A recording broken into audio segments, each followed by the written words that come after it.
Welcome back to Pokemon episode summaries. Today, I'll be doing episode 414, Hooked on Onyx. The episode begins with Ash and the gang walking through a rocky valley on their way to the battle arena. Along the way, to keep himself entertained, Ash looked at his first frontier symbol, the knowledge symbol, that he won by defeating the Battle Factory brain, Nolan. Ash just couldn't shut the fuck up about it, and how proud of himself he was for being able to get his first frontier symbol, while May, Max, and Brock followed behind him. May and Max were getting tired from walking, although at first, Brock was totally fine, just content with listening to his happy friend Ash bragging about how awesome he was, earning his newest frontier symbol. He would normally want Ash not to get overconfident, but he was going to let Ash take this W for a little. However, Brock soon got tired as well, and Brock, May, and Max all asked Ash if they could stop for a sec to have some lunch and just take a break. Since the three of them were practically falling over from exhaustion and heat exhaustion, but Ash refused to take a break, saying he was too excited to get to the next facility, the battle arena, so he could get his next symbol, and suggested that they just hurry the fuck up instead. And he ran, hoping that everyone else would follow. Eventually, though, even Ash got tired after running for so long, and was forced to fall the fuck down onto a rock, tired to the point where he couldn't even move, which relieved everyone else because that meant they got to rest. And during this rest, they decided to let all their Pokemon out to give them a rest as well, with Grovyle sitting on a rock, and Swallow perched on a different rock. Basically, they wanted their Pokemon to get some fresh air. They've been cooped up in their Pokeballs for too long, but Ash sent out Pikachu, Phanpy, Grovyle, Swallow, and Corphish. Brock sent out Mudkip and Fortress. May sent out Squirtle, Combusken, and Munchlax. Eventually, Ash got super thirsty, so he asked for some water. May was about to give him some from the canteen that they were sharing, but when she tipped over the canteen to give Ash some water, she found that it was empty. There was none left. This led Brock to come up with an idea, suggesting that they should go get some water and go searching for it. Although, so as to not bring every single one of their Pokemon with them on a search for some water, Brock tells Max to stay behind with all the Pokemon and feed them, at least, to keep them entertained, and also have them all set up a mini camp, since they would likely be camping out for quite a while, since they would take a while to find water and would need a while to rest after they drank the water. Although, Brock soon declared that he wanted Max to look after most of the Pokemon. He was going to take Mudkip with him, Ash and May, since Mudkip was a water type and could search for any nearby water. So, without further ado, Ash, May, Brock, and Mudkip go to search for water with the help of Mudkip's radar fin, while Max stays behind and feeds all the Pokemon, with Pikachu helping him out. Eventually, with Ash, May, and Brock, Mudkip leads them to a river, after crossing several rocky platforms. So, Brock quickly filled the canteen with water, and Brock, May, and Max all drank some for themselves, and washed themselves to cool themselves down. While they were doing this, Max was doing just as he was told with the help of Pikachu, feeding the rest of the Pokemon. After filling all their bowls with food, Max pleaded them to eat, even if they weren't hungry, since they would need nutrients to survive in this heat. And once the Pokemon had been given their food, Max decided to go take a rest, trying to nap against a rock, using the rock as a pillow. Since Max had taken a nap, though, this meant that Pikachu was left all alone to tend to all the Pokemon. And all the Pokemon weren't just eating normally. They were all hungrier than usual, it seemed, because they all wanted to eat at the same time, out of the same bowl, but Pikachu was trying to organize it and be like, no, you guys eat first, then you eat out of this bowl, etc., etc., etc., and yeah, Pikachu was having a tough time calming down all of the Pokemon. Suddenly, all the Pokemon started freaking out and pointed behind them, so Pikachu turned around to see that Munchlax had sneaked by him and had already ate every single piece of food out of every single bowl, even the ones meant for all the other Pokemon. It had just eaten every single piece of food. Squirtle gets saddened by not being able to eat food and starts to cry his eyes out, so Pikachu temporarily turns his attention away from Munchlax and tries desperately to get the baby Squirtle to relax and stop crying. But while Pikachu was doing this, he wasn't able to stop Corphish, who was very angry since it loved food, perhaps more than any other Pokemon in the group, so it started to shout at Munchlax for even daring to eat what should have been its food. But Munchlax just got bored by all of Corphish's yelling and just ended up falling asleep, which just made Corphish even more mad at the fact that Munchlax didn't even care at all, and Corphish unleashed its anger by firing a Bubble Beam at Munchlax, but it ended up missing and hitting the crying Squirtle instead. How the Bubble Beam missed, you may ask? Well, of course, Munchlax had managed to turn around in its sleep, and it got out of harm's way from the Bubble Beam. But anyways, Squirtle was pissed off when it got hit by the Bubble Beam, and this snapped it out of its crying as it used Bubble on Corphish. Extremely angry, Corphish, however, uses a Harden to lessen the damage from the bubble. Pikachu started to panic, not wanting the fight between Squirtle and Corphish to escalate more than it already had, so he panically goes over to Max's rock and tries to shake Max to wake him up. But while Pikachu was gone, Corphish and Squirtle continued fighting, with Corphish jumping up to use another Bubble Beam on Squirtle, although Squirtle retaliates with a bubble while standing on the ground. Both attacks missed, though, and hit the rocks around where Squirtle and Corphish were. And then they would get hit by the attacks as well. Phanpy, Grovyle, Swallow, Fortress, Combusken, and Munchlax all run away, not wanting to get struck. But all the Pokemon that run away eventually turn around when they see several small explosions of rocks, which cause dust to fly up, caused, of course, by the bubble from Squirtle and the Bubble Beam from Corphish. The other Pokemon returned. They saw that the dust had now dissipated, and Squirtle and Corphish were still angrily staring at each other. But just then, Corphish and Squirtle were the least of each other's problems, when it appears as though the rocks being destroyed by the attacks had disturbed some Geodude in the area, and a whole bunch of Geodude were now surrounding and circling all the Pokemon, including all the ones that had run away, because they had come back after seeing the dust rise up. As the numerous angry Geodude growled, threatening to attack the Pokemon, Phanpy tried to defeat them by using a rollout attack on one of the Geodude, but this just makes the Geodude even more angry, as they also use rollout to chase the Pokemon around. So the Pokemon run the fuck away in pure fear. Max happens to wake up due to all the commotion going on, and he rushes over to the Pokemon to find out what was going on, only to see Munchlax still sleeping through all this commotion, as it got attacked by a Geodude and then sent flying over a nearby cliff. Corphish also got hit by one of the Geodude, knocking it out, and Max observed this too. Max goes to get a closer look at all the Pokemon, but just then, Pikachu goes up to Corphish and attempts to wake it up, and he manages to, but they couldn't celebrate because more Geodude suddenly joined the other ones to help them out, and started to chase Pikachu and Corphish. So they ran the fuck away out of the Geodude's territory, which was the area that they were all in, but the Geodude continued to give chase, creating a large trail of dust.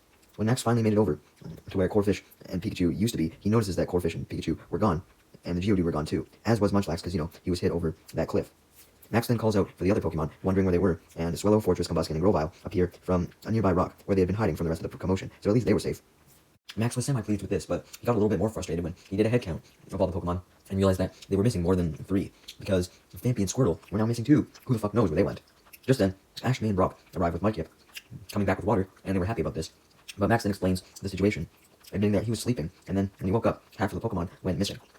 Also detailing that he didn't know where Phanpy and Squirtle were, but he knew that Munchlax got hit by a Geodude, and Pikachu and Corphish got chased off by some Geodude. Hearing this, Brock suggested that they had to get all the Pokemon back, so he suggested that Mudkip be used with the radar on its head to find them. Ash agreed, so he, May, and Max, and Mudkip set off to go find the others, although they were shocked when Brock said he wasn't coming, despite him being the one to suggest this, saying that someone had to stay back, in case the Pokemon ended up coming back to the place on their own, or if the Geodude ended up coming back, so that Brock could question where they had taken the other Pokemon, if they managed to capture them, or some shit. Ash, May, and Max agreed this was a good idea, and went off with Mudkip, leaving Brock behind with all the other Pokemon, such as Combusken, Swellow, Grovyle, and Fortress. Meanwhile, it seems as though Pikachu and Corphish had managed to escape the Geodude following them, but the Geodude were angry about this, so they went to go have a meeting with the clan, which consisted of Graveler, Golem, and one leader Onix, to report the whole situation to the Onix, so it could hopefully do something about Pikachu and Corphish escaping them, as well as the entire area being disturbed by Corphish's Bubble Beam and Squirtle's Bubble. Eventually, other Geodude that had been chasing Pikachu and Corphish too arrived back, because only some of the Geodude had come back, and they explained the situation as well. Having suddenly popped underground, because they decided to travel underground to get back to this little cave area where the Onix, Geodude, Graveler, and Golem were located. Meanwhile, Team Rocket had arrived at the Geodude, Graveler, Golem, and Onix's little gathering place, hiding behind a rock, listening in. Well, James was wondering what other Pokemon were talking about, because he couldn't understand them, obviously, but thankfully, Meowth could translate, so he explained that the Onix was apparently the leader of the group, and the Geodude, Graveler, and Golem were addressing the Onix as such, although Jesse didn't give a fuck about this, asking what they were actually talking about, leading Meowth to explain that Geodude had a run-in with some troublesome Pokemon, along with a Pikachu as well. So upon hearing this, Jesse and James and Meowth all came to the conclusion that the troublesome Pokemon must have been owned by Ash and the gang, so Ash and the gang must have been nearby. Jesse then gets an idea and explains it to James and Meowth. Basically, they could use the rock Pokemon's grudge against Pikachu and the other Pokemon to their advantage, with James knowing what Jesse meant by this, declaring that they could use the rock Pokemon to get Pikachu for themselves, and therefore get a promotion from Giovanni, and Team Rocket cheered for this, ready to put their plan into motion to convince the rock Pokemon to help them capture Pikachu and the other Pokemon by saying that they were also their enemies. While Team Rocket were thinking about what to say to the rock Pokemon, though, Wobbuffet suddenly popped out of its Pokeball, and this alerted the Onix to Team Rocket's presence. So Team Rocket quickly emerged from their hiding place behind the rock, and tried to convince the rock Pokemon that they were on their same side, and wanted to help them get revenge on Pikachu and the other Pokemon. The Onix, Geodude, Graveler, and Golem weren't very convinced at first, but then Team Rocket tried to explain that the Pokemon were owned by evil trainers, being Ash and the gang, and they went on and on about how Ash and the gang were super evil, and were planning to capture every rock Pokemon led by Onix, so all the Geodude, Graveler, Golem, and Onix himself. Meowth also adds that the reason why the Pokemon needed to be captured and not killed was because Team Rocket needed to use Ash and the gang's Pokemon as weapons against Ash and the gang. That was at least their excuse that they made up. And they also added that Pikachu was the most important one to capture, since it could be used as the most powerful weapon against Ash and the gang. Team Rocket's lies appeared to work, as Onix imagined what someone as evil as Ash would look like, imagining Ash with an evil guy, twirly villain beard, if that makes sense. And when Onix imagined this, he became enraged at the fact that there was someone trying to steal all of his rock Pokemon, apparently, and roared with anger, which was also a signal to its Geodude, Graveler, and Golem, ordering them to go and kill Ash and the gang, and capture Ash and the gang's Pokemon. With that, the Onix, Geodude, Graveler, and Golem all dig, and the Onix tries to lead all the other Rocks types towards Ash and the gang to try and find them, leaving Team Rocket pleased that their lies had worked, as Wobbuffet pops out of its Pokeball, pleased as well. Meanwhile, Ash, May, and Max were searching with Mudkip, walking along a path, trying to find all the missing Pokemon, with Mudkip using its head radar. After a while, Mudkip had still found nothing, so Max started to worry that the Geodude could have chased the Pokemon off to somewhere dangerous, but Ash assured Max not to worry, telling him that as long as they kept searching, they would find the Pokemon eventually. Meanwhile, Pikachu and Corphish were walking along another path, tired and lost, desperately trying to wander around and find Ash and the gang. Meanwhile, we then see Fampy, who was lost as well, and although it didn't come across Ash and the gang, it eventually stumbled upon a flower field and found Squirtle, who was admiring the flowers, sniffing them. Specifically, a small pink one that had developed an interest in. Fampy tried to get Squirtle to come with it to go and find Ash and the gang, but Squirtle refused and got distracted by a huge flower, way more interested in that than reuniting with Ash and the gang. Suddenly, though, a Beedrill comes out from the top of the giant flower that Squirtle was admiring, and this scares Squirtle as he jumps back in fear and starts crying, especially when the Beedrill threatened to attack with a pin missile. But thankfully, before Squirtle could get attacked, Fampy jumped in and used hidden power, which hit Beedrill and sent it running away in defeat. Seeing this, Squirtle stopped crying and got happy again when it resumed sniffing flowers. But then, Fampy sees that the Beedrill it had just dealt with had flown back to its swarm, and now the entire swarm was coming after it and Squirtle. So, whether Squirtle liked it or not, Fampy forcibly put Squirtle on its back and ran away in fear with it. First, Squirtle angrily tried to jump off of Fampy's back, wanting to smell the flowers, but then it noticed the Beedrill coming towards them and happily jumped on Fampy's back, allowing Fampy to run away. Meanwhile, back with Pikachu and Corphish, they were still lost in their attempts to try and find Ash and the gang. Just then, though, they stopped wandering around when they saw Squirtle and Fampy approach, running away from the swarm of Beedrill. Fampy and Squirtle were shocked and relieved to see Corphish and Pikachu, and Corphish and Pikachu were happy to see Squirtle and Fampy as well, happily waving at them, but Pikachu and Corphish were shocked when Fampy and Squirtle simply ran right past them, acting like they couldn't stop. Although Corphish and Pikachu soon saw why Fampy and Squirtle couldn't stop, seeing the entire swarm of Beedrill for themselves, chasing after Squirtle and Fampy. Unlike Fampy and Squirtle, Corphish wasn't one to run away. It would rather deal with the problem head-on, and it did by hitting the Beedrill swarm with a bubble beam. This didn't deter the Beedrill, though, as they were still fast approaching, so Pikachu jumped in to help, using a Thunderbolt, and this hit every single one of the Beedrill, and was enough to send them all running away for good this time. Meanwhile, back at the base camp that Max had set up, Brock was getting annoyed as fuck, just sitting on a rock by himself. Since before Ash, May, and Max left, Ash and May actually recalled their Pokemon into their Pokeballs. So Brock didn't have anyone, aside from Fortress, who he could send out, but Fortress wouldn't really cheer him up. He was just bored as fuck anyway, and he started to worry, realizing that Max, May, and Ash hadn't come back in a long time, and wondered if maybe he should just go look for them. Brock's worried thoughts were interrupted, though, when he was ambushed by a whole bunch of Geodude that managed to locate him, come out of the ground, and surround him. Before Brock could try and convince the rock Pokemon that he meant no harm, or ask them about all the Pokemon's whereabouts, a locked cage suddenly fell on him, trapping him, as Jessie walked up to him, bragging about how Team Rocket had successfully captured him, implying that Team Rocket had now joined the rock Pokemon in the efforts to capture Ash and gang. They didn't just leave them to do all the work. Brock tried to demand that he get released, but Jessie obviously refused, just laughing at him. Meanwhile, back with Pikachu and Corphish, who had reunited with Squirtle and Fampy, the four of them continued to search for Ash and the gang, but instead, they suddenly came across some apple cores falling from a tree nearby. So, Pikachu, Squirtle, Fampy, and Corphish looked up at the tree, and they saw none other than Munchlax chowing down on a whole bunch of apples, the source of the apple cores falling, because as soon as it would eat one, it would drop the core on the ground. Pikachu then calls out to Munchlax, telling it to come down, but Munchlax simply waves back at Pikachu, who was happy to see him, but he wasn't going to quit eating apples just to come down. Suddenly, though, Munchlax was forced to come down out of the tree as he fell out of it and smashed to the ground, thanks to a small tremor. This wasn't a natural tremor, though. It was actually caused by a group of Geodude, Graveler, and Golem bursting out of the ground, having found the Pokemon and wanting to attack them and get revenge. Once the dust had settled from the rock Pokemon emerging, Munchlax, Corphish, Fampy, Squirtle, and Pikachu saw that the rock Pokemon wanted to attack them, and Corphish, Pikachu, Squirtle, Fampy, and Munchlax didn't think they could handle all the rock Pokemon, so they immediately ran off, but the rock Pokemon all just gave chase using Rollout. Eventually, as all the Pokemon ran, Fampy, Munchlax, Corphish, Pikachu, and Squirtle spotted a river, the same river that Mudkip had arrived at earlier, with a log in the middle. Upon seeing the log, Corphish, Pikachu, Squirtle, Fampy, and Munchlax got an idea. Pikachu, Munchlax, Fampy, and Squirtle quickly jumped on the log, and Corphish jumped in the water and pushed the log along the river, getting away from the rock Pokemon since they were still on land because they hated water and couldn't go inside it. Pikachu, Munchlax, Corphish, Squirtle, and Fampy were very happy riding along the water as they taunted the rock Pokemon, waving at them while they escaped. However, karma for taunting their foes was a bitch, as Fampy, Pikachu, Squirtle, Corphish, and Munchlax ended up smashing straight into a rock, which caused the log to break, in turn making Pikachu, Corphish, Munchlax, Squirtle, and Fampy fall into the water current and get dragged all the way down a waterfall. Thankfully for Fampy, Squirtle, Munchlax, Corphish, and Pikachu, though, they eventually managed to make their way onto land, but were very tired, so they took a moment to rest and regain their breath after almost drowning. They couldn't rest for long, though, as Graveler, Geodude, and Golem suddenly emerged from underground, having just took the other way across the river through the riverside, so basically they didn't have to go in the water to make it to where they were now. To make matters worse for Pikachu, Fampy, Squirtle, Corphish, and Munchlax, not only were they surrounded by the rock types, but much like what happened with Brock, a locked cage dropped on them. Immediately after this, James then shows up and starts laughing at the captured Pokemon, making fun of them for being foolish enough to stay on land when the Graveler Golem and Geodude could actually reach them. James then walked over to the cage to taunt the captured Pokemon even more, leaving Pikachu to try and Thunderbolt him to get rid of him, and Corphish tried to Bubble Beam him as well. But the cage was too strong, so the attacks simply rebounded off the cage, causing a small explosion inside the cage, which ended up knocking all the captured Pokemon out. James was a bit embarrassed by Pikachu and Corphish's failure, but he was pleased with the fact that it would now be easier than ever to capture the Pokemon now that they couldn't even try and escape, and James then ordered all of the rock Pokemon to carry the cage back to Onyx's little lair, like the main hideout of the rock Pokemon, and the rock Pokemon did so, with James accompanying them.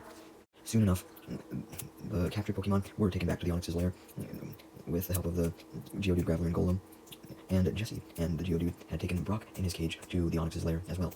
To be absolutely sure that no one could escape, the rock Pokemon surrounded both cages as Brock debated what he should do to try and free himself and battle the Geodude, Onyx, and Golem, and Graveler. Meanwhile, back with Ash, Max, and May. Since Onyx was just sitting in his lair, debating what to do with his captives, discussing with Team Rocket, this meant that nothing bad was happening to the Pokemon or Brock. So this thankfully gave Max, May, and Ash more time to find them, and thankfully Mudkip was able to use his radar to actually locate Brock and all the Pokemon. At first, Ash, May, and Max were disappointed because Mudkip had led them to a dead end. Although, when Ash, May, and Max looked up, they saw that this dead end was actually the bottom of a cliff. And Mudkip motioned upwards, indicating that his radar was telling him that the Pokemon, as well as Brock, were up on the cliff. Well, Ash, May, and Max didn't know that Brock would be up there, because they didn't know he was captured, or that they didn't know that he had left the base camp. But knowing that the Pokemon were probably up there, Ash knew the only way to get to them would be to climb up the cliff, so he did just that. And eventually he reached the top, and was shocked to see the Pokemon and Brock in cages, wondering what was going on. He was particularly wondering because Team Rocket had left the area by the time he had looked at it, so he didn't see them, and he didn't know how they could have been put in cages by the fucking rock Pokemon. Just then, though, as Ash went to look down to alert Max and May to what he saw something horrifying, being that Meowth had showed up and captured May and Max in another cage, along with Mudkip as well. Then, all of the rock Pokemon worked together, along with Meowth, to carry the cage with May and Max up the cliff somehow.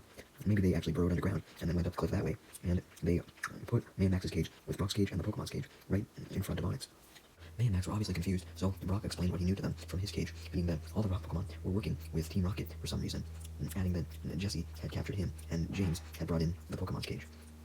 Hearing their names, Team Rocket walked in, laughing. They had just been talking to themselves, and trying to debate about what they were going to talk to Onyx about, but now they had returned, and they said their motto to Ash and the gang. Well, not Ash, but May, Max, and Brock. Meowth then goes up to Pikachu, and taunts that Team Rocket had been waiting a long time to capture him, and they finally had, making Pikachu angry, who started to spark up electricity. Pikachu then got even angrier, as James taunted all the Pokemon, saying that they were all going to be given to their boss, Giovanni, as a long-awaited present for him. James Chimecho then comes out and taunts Pikachu as well, as Brock demands that Team Rocket and the rock Pokemon let them all go. Although, when May and Max do the same, Team Rocket finally jump in and say that May, Max, and Brock didn't deserve to be let go, nor did the Pokemon, explaining that if the rock Pokemon let May, Max, Brock, and all the Pokemon free, then they would harm them again. So if they wanted to be safe, then they had to keep them safe. They had to keep them locked up in cages, and thanked the rock Pokemon for capturing them for them, so that they wouldn't be a thorn in Team Rocket's side anymore either. Just then, though, Ash arrived, having fully climbed up the cliff, causing Team Rocket and the rock Pokemon to freeze in shock. Ash then tries his best to explain to the Onyx and the rock Pokemon that they had been tricked, and that Team Rocket were the real villains, and that he and his friends would never hurt the rock Pokemon, ever.